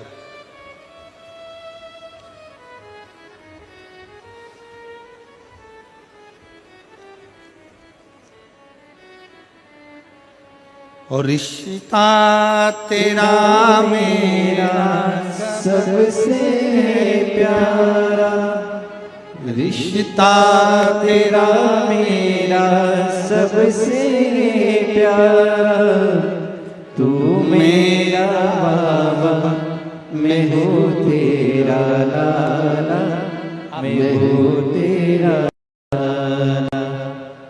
4 साल का बच्चा जिसे डॉक्टर ने कह दिया था बचपन से ये बोल नहीं पाएगा तालू के कारण, पर उसकी वाणी देवाधिदेव महादेव ने दी है। 1 साल तक लगातार शिव जी पे चढ़ा हुआ पानी उस बच्चे को पिलाना प्रारंभ करा और बोलना प्रारंभ करा।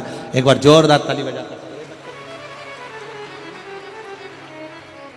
शिव तत्व।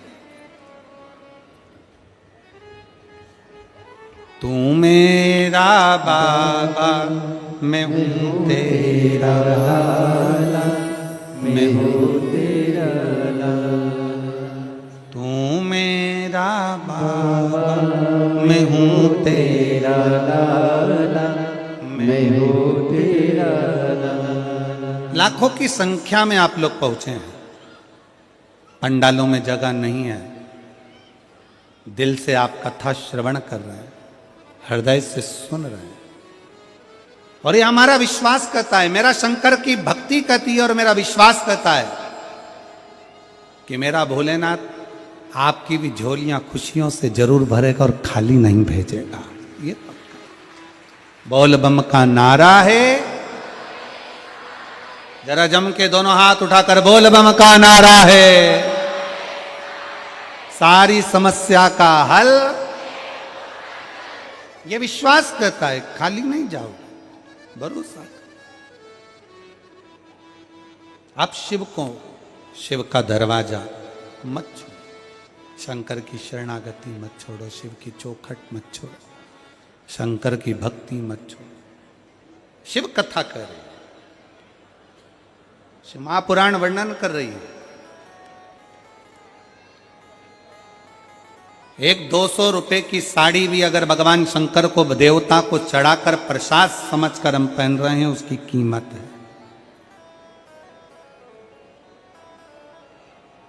शिवयोगी काशी प्रदेश में रहने वाले एक सन्यासी, एक तपस्वी, एक साधक शंकर को चढ़ी हुई भस्म अपने तन पर धारण कर कर शंकर की चढ़ी हुई भस्म को अपने तन पर लगा ले।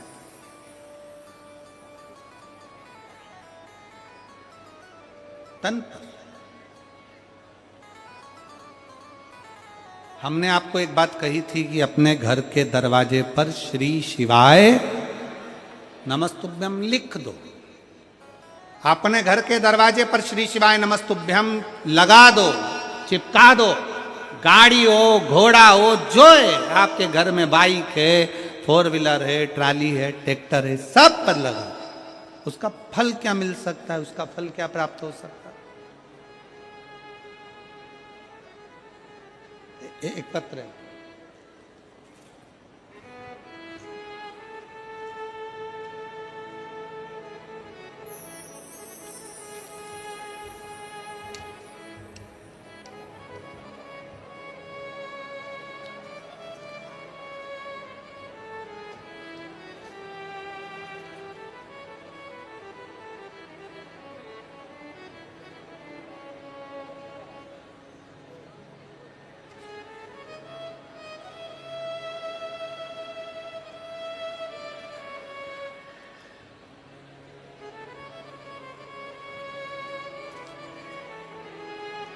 हनुमान सिम्बा पांडे, प्रोफेसर कॉलोनी, रायपुर, छत्तीसगढ़ से हैं। कहीं बैठी हो तो हाथ हिला सकती हैं। आप ही हैं? श्री शिवाय नमस्तुभ्यम। आ जाओ, एक बेलपत्र ले जाना चाहिए। भोलेनाथ पर जल चढ़ाने का मैं क्या वर्णन करूं गुरुदेव। पहले मैं बताना चाहूंगी कि मैंने दरवाजे पर श्री शिवाय नमस्तुभ्यम लिखा, उसको आप देखिए। पहले दरवाजे पर मैंने श्री शिवाय नमस्तुभ्यम लिखा, और बाबा का दरवाजे पर जिस दिन से श्री शिवाय नमस्तुभ्यम लिखा, 10 से 12 साल का सपना था कि मेरा 2 मंजिल मकान ऊपर की ओर बन जाए। मैं प्रयास करती रही पर नहीं बन पाया। पर पहली बार मैंने दरवाजे पर श्री शिवाय नमस्तुभ्यम लिखा। 1 रुपया भी पास में नहीं था, पर बाबा ने कहीं से व्यवस्था कर कर हमारा 3 मंजिल मकान खड़ा कर दिया। मैं बाबा को यहाँ प्रणाम करने के लिए आई। एक ये तो साधारण पत्रों के भाव में एक पत्र और देखिए, बड़ा सुंदर लिखा। मेरा नाम लुसिका यादव, उम्र है 22 वर्ष। मेरी माता का नाम अनीता यादव है, पिता का नाम संतोष यादव है। ग्राम उतई, जिला दुर्ग, छत्तीसगढ़ की निवासी हूँ। कहीं बैठी हो तो हाथ हिला सकती हैं। आप ही हैं? श्री शिवाय नमस्तुभ्यम। आ जाओ बेटा, बेलपत्र लेकर जाओ। मेरा नाम लुसिका यादव है, उम्र 22 वर्ष है। मेरी माता का नाम अनीता यादव, पिता का नाम संतोष यादव है। ग्राम उतऊ, जिला दुर्ग, छत्तीसगढ़ की निवासी हूँ। भोले बाबा का क्या वर्णन करूं गुरुदेव। बाबा पर किया गया विश्वास कभी खाली नहीं जाता। मैं 2020 से सरकारी नौकरी की तैयारी कर रही थी, पर कहीं भी मेरा सिलेक्शन नहीं हुआ। मैं टीवी पर आपकी कथा सुनती, मंदिर जाती, 1 लोटा जल चढ़ाती, एक धतूरा अपना नाम और गोत्र बोलकर जैसा आपने कहा वैसा कि वैसे ही चढ़ा देती। आप कहते हो गुरुदेव कि अपनी कैपेसिटी से ज्यादा चौगनी मेहनत करो। आप कहते हो अपनी कैपेसिटी से ज्यादा चौगनी मेहनत करो। मैंने 25 से 31 जुलाई 2024 को भिलाई छत्तीसगढ़ की शिव पुराण की कथा 7 दिन पंडाल में बैठकर सुनी। और पंडाल में बैठकर कथा तो सुनी, साथ में एक विश्वास इस बेटी का दिल का, भरोसा इस बेटी के हृदय का, दृढ़ता इस बेटी के हृदय का। और श्री शिवाय नमस्तुभ्यम मंत्र को दरवाजे पर लगाना, मेहनत को 4 गुना कहना, और शहद और बेलपत्र का बाबा को समर्पित कर कर जाना। मेरा फिजिकल मेडिकल एग्जाम के दौरान 108 बार श्री शिवाय नमस्तुभ्यम का मंत्र जाप करती और बाबा से ऐसी कृपा कर दी गुरुदेव। आज मैं सिलेक्शन हो गया। 14 दिसंबर 2024 को आईटीबीपी भारत तिब्बत सीमा पुलिस अधिकारी के पद पर मेरी नियुक्ति हो गई। मैं बाबा को प्रणाम करने के लिए आई, मैं बाबा को यहां धन्यवाद देने के लिए आई। ये शिव तत्व है, ये ओघड़ी है, ये शंभु है।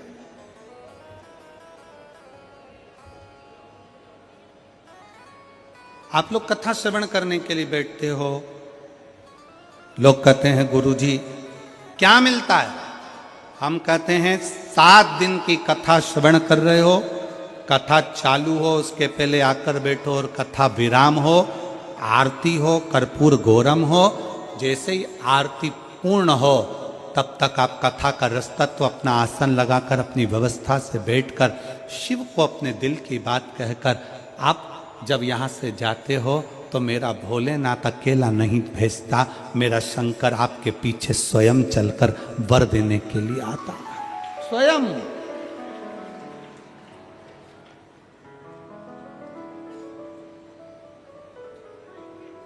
कोई लेट बनता है, कोई जल्दी बनता है, और शिव को जल चढ़ाने वाला एक दिन जम के बोलो जरा, एक दिन सेट जरूर बनता, खाली नहीं जाता। आपने अपने दरवाजे पर श्री शिवाय नमस्तुभ्यम लिखा है, खाली नहीं जाओगे। आजा बेटा,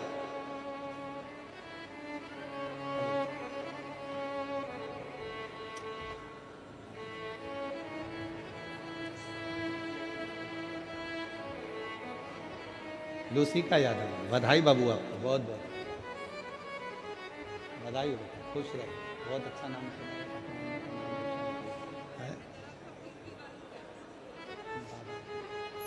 अब उसको जाग लगे।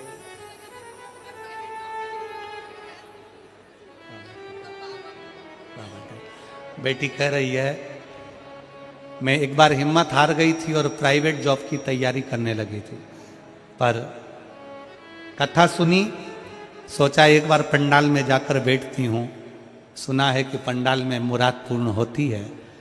चली गई कथा सुनने के लिए, 7 दिन पंडाल में रहकर कथा सुनी। प्राइवेट जॉब ढूंढने में लग गई थी, पर मुझे उम्मीद नहीं थी कि मेरा भी इतना बड़ा सिलेक्शन हो जाएगा। बाबा ने कृपा करी। बधाई बधाई बधाई बधाई। शिव तत्व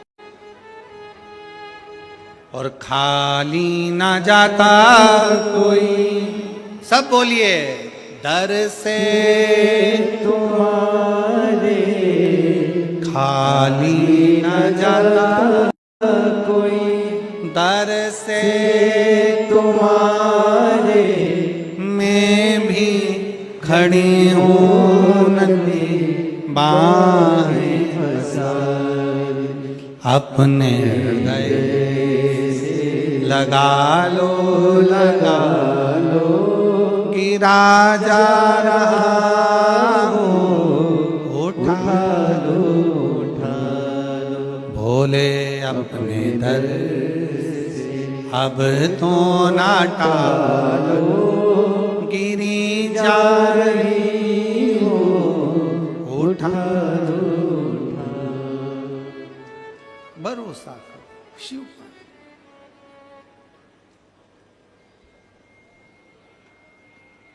एक विश्वास शंकर पर करो। शिव योगी ने शंकर पर चढ़ी भस्म को धारण किया। शंकर पर चढ़ी भस्म धारण कर।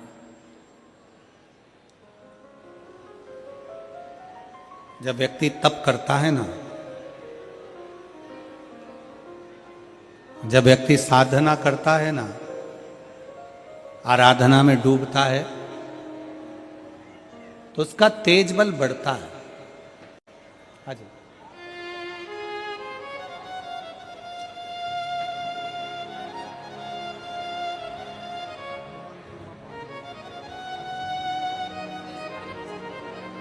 बधाई आपको।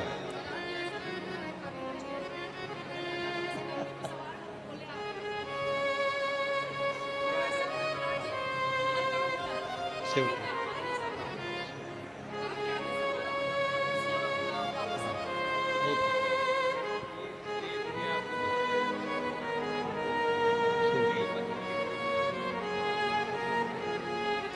Hanuman Shimpa Pandey, professor colony Raipur.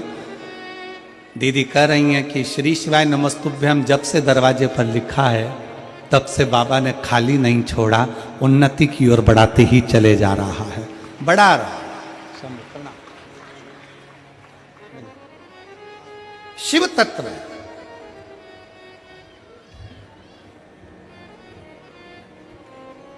वो घड़ी है शंकर। शिवयोगी ने जब तप करा, साधना करी, इतना तेज शिवयोगी के शरीर पर था, इतना तेज। एक असुर, एक राक्षस, ब्रह्म राक्षस निकल कर जा रहा था। उस ब्रह्म राक्षस ने शिवयोगी को देख लिया। ब्रह्म राक्षस ने शिवयोगी को देखा। जो शिवयोगी भगवान शंकर की भक्ति में डूबा हुआ है, शंकर की आराधना में लगा है, शिव के स्मरण में लगा हुआ है, उस ब्रह्म राक्षस ने शिवयोगी को देखा।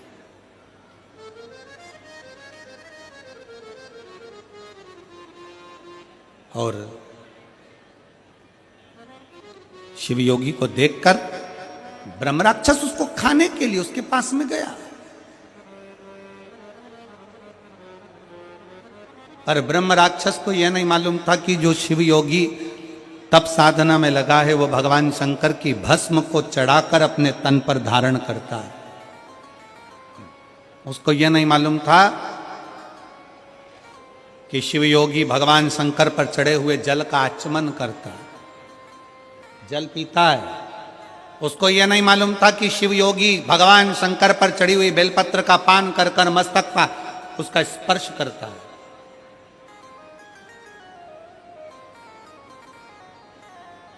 कल कथा में कहा था कि शंकर भगवान पर चढ़ा हुआ जल जब हम अपने ऊपर छींटते हैं, वो जल हमारे शरीर पर ही सूख जाता है और वो जल लगा हुआ शरीर जहां जाता है वो अपना कार्य सफल कर कर ही आता है, सफल कर कर।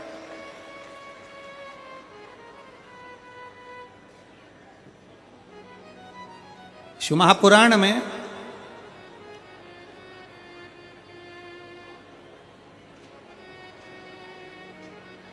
एक रावण संहिता के अंतर्गत 4 तिलक का वर्णन आता है। थोड़ा सावधानी से सुनिएगा। 4 तिलक का वर्णन रावण संहिता के अंतर्गत आता है। और अथर्ववेद में भी कुछ वृक्षों की फल पत्ती का वर्णन आता है, उसका भी स्मरण इस कथा के माध्यम से। पहले नंबर का तिलक होता है सफेद आंकड़े की जड़ का तिलक। सफेद आंकड़े की जड़ का तिलक। सफेद आंकड़े की जड़ देखिए, आप लोगों ने सफेद आंकड़े का पुष्प देखा है? हम आस्था चैनल वालों से भी निवेदन करेंगे कि कथा में जिस जिस तिलक का वर्णन किया जाए उसके पौधे का दर्शन भी कराएं, जिससे लोगों को मार्गदर्शन मिले कि कौन सा पौधा बोला जाए। सफेद आंकड़े की जड़ का तिलक। और यही सफेद आंकड़े की जो जड़ होती है संतान प्राप्ति के लिए तुम रुकेश्वर का नाम लेकर कमर में लाल धागे में बांधा जाता है, जैसा आप लोग पहले कथाओं के माध्यम से श्रवण कर चुके। एक होता है पहले नंबर पर सफेद आंकड़े की जड़ का तिलक। यह क्या काम आता है और किस लिए लगाया जाता है? तो शिव महापुराण की कथा कहती है, जिस दिन आपको लगे कि मुझे इस कार्य के लिए जाना है और ये मेरा कार्य सफल होना चाहिए, ये कार्य मेरा रुक रहा है, इस कार्य में बाधा आ रही है, ये कार्य मेरा अटक रहा है, उस दिन सफेद आंकड़े की जड़ को थोड़ा सा घिस कर और घिसने के बाद उसको अष्ट विनायक में से किसी भी एक विनायक श्री गणेश जी का नाम लेकर अपने मस्तक पर थोड़ा सा तिलक उस सफेद आंकड़े की जड़ का लगाकर चले जाइए। वो कार्य आपका सफल होकर ही रहेगा, भले 8 दिन लग जाएं, 10 दिन लग जाएं, पर सफलता उस कार्य में मिलती जरूर। पहले नंबर पर आता है सफेद आंकड़े की जड़ का तिलक। दूसरे नंबर पर अपामार्ग की बीच का तिलक। अपामार्ग एक पौधा होता है, आप लोग टीवी पर उसका दर्शन कर रहे होंगे, एलईडी पर आप देख रहे होंगे। अपामार्ग की जड़ का अर्थात अपामार्ग का जो पौधा होता है उसका जो बीज होता है, जैसे आप ऊपर लगा हुआ देख रहे हैं, इसमें बीज लग रहा है, पौधे को आप लोग देख रहे होंगे टीवी पर, एलईडीओ पर, एलईडी भी चल रही है, एलईडीओ पर भी देख रहे होंगे कि ये अपामार्ग का जो पौधा होता है ये आपको आपके घर के आसपास में कहीं पर भी मिल जाएगा, जंगल में मिल जाएगा, आपके घर के पास लगा हुआ मिल जाएगा, ये हर कहीं लग जाता है। अपामार्ग का जो पौधा होता है, इसका जो बीज होता है, इसका जो फल होता है, फल में जो बीज होता है, इस बीज को सुखा लिया जाता है, सुखाकर इसको पीस लिया जाता है और पीसकर इसको जहां पर भगवान शंकर का शिवलिंग है, शिवलिंग का जल बहकर जहां से नीचे गिरता है, उसको समझ लें थोड़ा सा, आप लोग ध्यान में आ जाएगा आप लोगों के।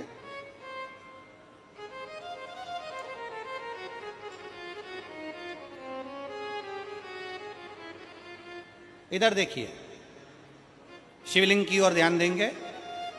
यहां जो व्यासपीठ के सम्मुख में शिवलिंग बना है, यह शिवलिंग, और शिवलिंग के सामने से जो जल बहकर जो जल नीचे की ओर आ रहा है, शिवलिंग के सामने से जल बहकर जो नीचे की ओर आता है, ये जो भाग होता है, इस भाग पर अपामार्ग का जो बीज होता है सूखा हुआ, जिसको आपने पीसा है, उसको यहां लगा दिया जाता है, उसी को वापिस लेकर आया जाता है। और उस बीज का जो चंदन होता है, जिसको अपन पानी में मिलाकर सिर पर लगाते हैं, कोई व्यक्ति आपका अगर धन लेकर चले गया, कोई व्यक्ति आपकी संपदा लेकर चले गया, कोई कार्य आपका बहुत दिन से कोर्ट में, अदालत में चल रहा है, लगभग 1 महीना इसका तिलक लगाना चालू कर दीजिए, दूसरे महीने में आपका धन आपके घर पर जरूर आएगा और आपका कार्य पूर्ण जरूर होगा। अपामार्ग का बीज का चंदन तिलक, अपामार्ग का तिलक हमें सुख प्रदान करता है। तीसरे नंबर पर होता है दुर्वा। क्या बोलते हैं इधर छत्तीसगढ़ में, दुर्वा बोलते हैं कि घास बोलते हैं? जो गणेश जी को चढ़ाते हैं, दुर्वा, दुर्बी, ठीक है। टीवी पर आप लोग देख रहे हैं, दर्शन कर रहे होंगे, दुर्वा, दुर्बी, जिसको छत्तीसगढ़ में दुर्बी कहते हैं, दुर्वा कहते हैं, जो गणेश जी को चढ़ता है, दुर्वा। अब आप सबको स्मरण में तो होगा कि दुर्वा कहां से प्रकट हुई है। तो शिव महापुराण की कथा में विष्णु पुराण को अगर हम अध्ययन करें तो विष्णु पुराण का स्मरण करेंगे, या कूर्म पुराण को पढ़ेंगे तो उसमें मिलेगा कि भगवान जब सुमेरु पर्वत को मंथन के लिए रखा गया था, तब वो पर्वत नीचे दबता जा रहा था, तब कच्छप भगवान अपनी पीठ पर उस पर्वत को धारण करे थे। कच्छप भगवान जब पीठ पर धारण करे तो समझ लो भगवान नारायण की जंघा पर ही वो पर्वत रखा हुआ था, जिसको घर्षण किया जा रहा था, घर्षण किया जा रहा। वो पर्वत जैसा जैसा घसा रहा था, रोम गिर रहे थे, उसी रोम की दुर्वा का भाव हमारे शास्त्रों में आता, उसी से दुर्वा की उत्पत्ति मानी। दुर्वा गणेश जी को प्रिय है, और दुर्वा का फल कितना है? दुर्वा का फल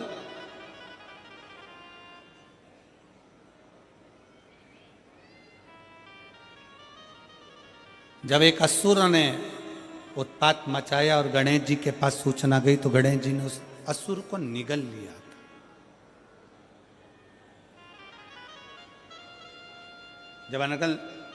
जब देखा, अनायास उस असुर की ओर देखा, तो भगवान गणेश जी ने उसको निगल कर अपने गर्भ में, अपने पेट में उसको धारण कर, अंदर ज्वाला उत्पन्न हुई। भगवान शंकर ने एक दुर्वा गणेश जी को दी, उन्होंने पाई, अंदर बैठा हुआ असुर समाप्त हो गया। पाप कर्म हो, बेकार कर्म हो, गलत कर्म हो, असत्यता हो, या कई हमारे हाथों से हमारे द्वारा कोई पाप कर्म यदि हो जाता है, वैसे तो संपूर्ण विश्व में शिव महापुराण की कथा कहती है 4 स्थान पर प्रत्येक व्यक्ति से पाप होता है। पहला, झाड़ू लगाते समय छोटे छोटे जीव मर जाते हैं जिसका पाप माथे चढ़ जाता है। दूसरा, अग्नि जलाते समय छोटे छोटे पतंगे जल जाते हैं जिसका पाप मस्तक पर चढ़ जाता है। तीसरा, जल में कपड़े धोते समय, स्नान करते समय छोटे छोटे जीव मर जाते हैं जिसका पाप माथे चढ़ जाता है। चौथे नंबर का, चलकर जाते समय अपने पांव के नीचे, चप्पल के नीचे छोटे छोटे जीव मर जाते हैं जिसका पाप माथे चढ़ जाता है। शिव महापुराण की कथा कहती है, एक दुर्वा शंकर जी को, एक दुर्वा गणेश जी को जब हम समर्पित करते हैं तो हमारे मस्तक का सारा पाप अपने आप समाप्त हो जाता है। दुर्वा में इतना तेज हो, दुर्वा। और शिव पुराण कह रही है, तीसरे नंबर का तिलक है दुर्वा का। दुर्वा का तिलक, दुर्वा को चढ़ी हुई जब छोटी सी दुर्वा लेकर उसको सूखने के बाद भस्म बनाकर शंकर को चढ़ाकर उस भस्म को लाकर मस्तक पर यदि तिलक लगाया जाए, उस दुर्वा का तिलक यदि मस्तक पर लगाया जाए, कोई व्यक्ति तुमसे कह दिया कि तेरे बस का ये नहीं है, कोई ने कह दिया तू ये सरकारी नौकरी पा ही नहीं सकता, कोई ने कह दिया कि तू ये काम कर ही नहीं सकता, तू मकान बना ही नहीं सकता, कोई ने कह दिया तेरी दुकान चलेगी ही नहीं चाहे कितनी खोल ले, अगर आपका कोई आत्मबल नीचे गिराता है तो 20 दिन तक दुर्वा का तिलक यदि मस्तक पर लगाया जाए तो आत्मबल भी बढ़ता है और कार्य सिद्ध होता है। ये दुर्वा तिलक की महत्व।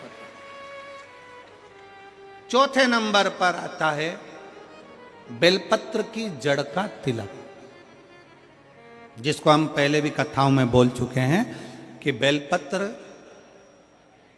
कि मिट्टी का भी अगर तिलक लगाया जाए, बेलपत्र के नीचे की मिट्टी का भी अगर तिलक लगाया जाए तो वो भी फल देता है। तो बेलपत्र की जड़ का तिलक तो बहुत मूल है। कभी मान लो कहीं बेलपत्र की जड़ ऐसे नहीं निकालना चाहिए, बेलपत्र हरा भरा रहे तो कभी उसकी जड़ नहीं निकालना, कभी भी। मान लो कोई बेलपत्र का वृक्ष सूख गया, कोई बेलपत्र का वृक्ष अगर सूख गया है, उसकी अगर जड़ मिल गई है तो उसको घिस कर उसका चंदन बनाकर शिव का लेपन कर उस चंदन को अपने मस्तक पर भी धारण कर सकते।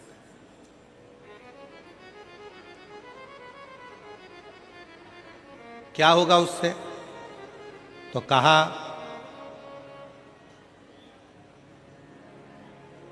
किसी व्यक्ति को कोई कार्य के हेतु आपने बोला है और वो व्यक्ति कार्य से इनकार कर रहा है, मना कर रहा है कि ये मेरे बस का नहीं है, मैं नहीं करूंगा, उठाओ तुम्हारी फाइल लेकर जाओ यहां से, ये मैं नहीं करूंगा। तुम्हें लग रहा है कि ये केस मुझे जीतना है और मैं सत्य हूं और मेरा केस मुझे जीतना है और असत्यता भारी पड़ रही है, झूठ भारी पड़ रहा है, उस समय पर बेलपत्री का चंदन का तिलक या बेलपत्री के वृक्ष की मिट्टी का तिलक व्यक्ति को सफलता जरूर देता है। उस तिलक को धारण जरूर करना चाहिए, उस तिलक को जरूर धारण। बेलपत्र का तिलक, बेलपत्र की मिट्टी का तिलक, बेलपत्र के वृक्ष के नीचे बैठकर करा गया भजन, बेलपत्र के वृक्ष के नीचे बैठकर करी गई साधना, बेलपत्र के वृक्ष के नीचे बैठकर करी गई आराधना हमें फल प्रदान करती है। और मैं संपूर्ण देशवासियों को इसके लिए बहुत बहुत साधुवाद देता हूँ, बहुत बहुत बधाई देता हूँ कि जब वृक्षारोपण कराया जाता है विठले सेवा समिति द्वारा, सारे शिव भक्त अपने अपने क्षेत्र में बेलपत्री का पौधा लगाते हैं और बेलपत्री के वृक्ष को बड़ा करते हैं। उसके लिए आपको साधुता देते हैं, साधुता। अपने जीते जी अपने जीवन काल में प्रयास जरूर करो कि बेलपत्री का पौधा जरूर लगाया जाए, क्योंकि जब हम भोले बाबा के भगवान शंकर के चरणों में जाएं तो शिव कृपा करें, शिव करुणा करें।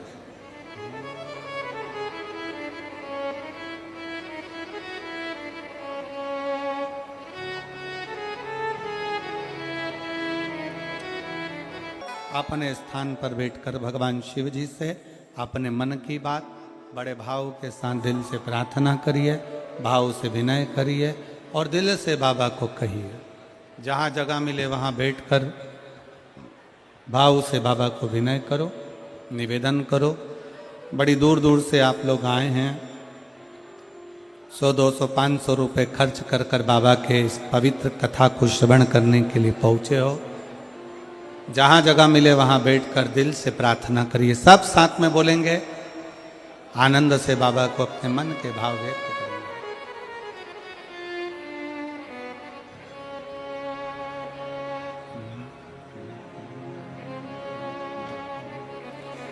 श्री शिवाय नमस्तुभ्यं। श्री शिवाय नमस्तुभ्यं। श्री शिवाय नमस्तुभ्यं। श्री शिवाय नमस्तुभ्यं। श्री शिवाय नमस्तुभ्यं। भोला सब दुख काटो हमारा, ओ भोला सब दुख काटो हमारा। शिव शंकर जपूं तेरी माला, भोले बाबा जपूं तेरी माला। भोला सब दुख काटो हमारा, ओ भोला सब दुख काटो हमारा। वेश मंगल मंगलकारी, वेश मंगल मंगलकारी।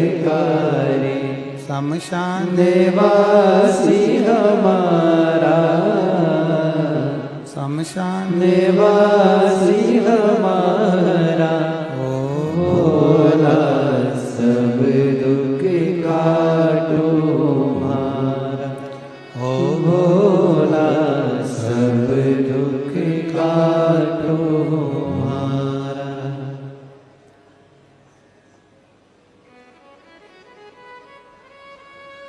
भगवान देवाधिदेव महादेव भगवान शिव की कथा कर रही है।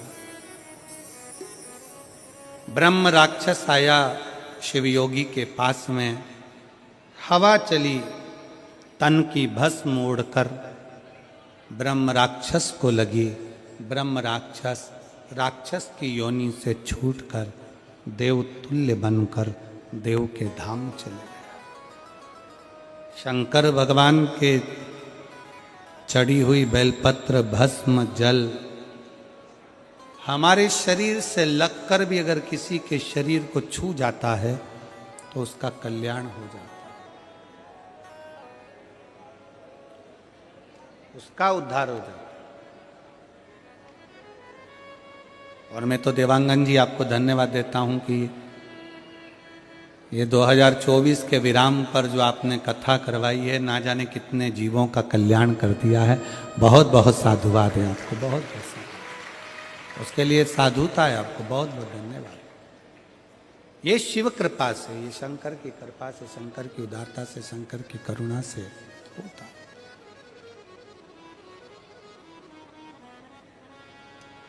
हम भगवान को नहीं पहचान पाते, पर शिव करुणा करता जरूर, शंकर करुणा करता है। जब ब्रह्मा जी भगवान को नहीं जान पा रहे थे, भगवान विष्णु नहीं जान पाए थे,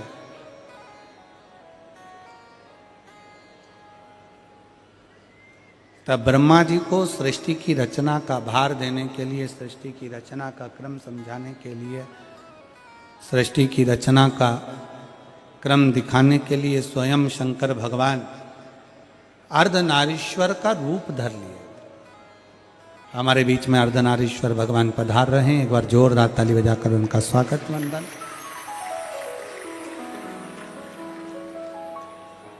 भगवान अर्धनारीश्वर का रूप धरकर भगवान शंकर ने आधा शिव का आधा शक्ति का, आधा शंकर का आधा पार्वती का आधा शिव का आधा शक्ति का स्वरूप धारण करा। ब्रह्मा जी को अपनी लीला का दर्शन कराया कि ब्रह्मदेव तुम सृष्टि की रचना करो, आदि सृष्टि पुरुष की, आदि सृष्टि स्त्री की बना दो। और सृष्टि की रचना करिए ब्रह्मा जी ने। बाबा अर्धनारीश्वर का यहां दर्शन हुआ।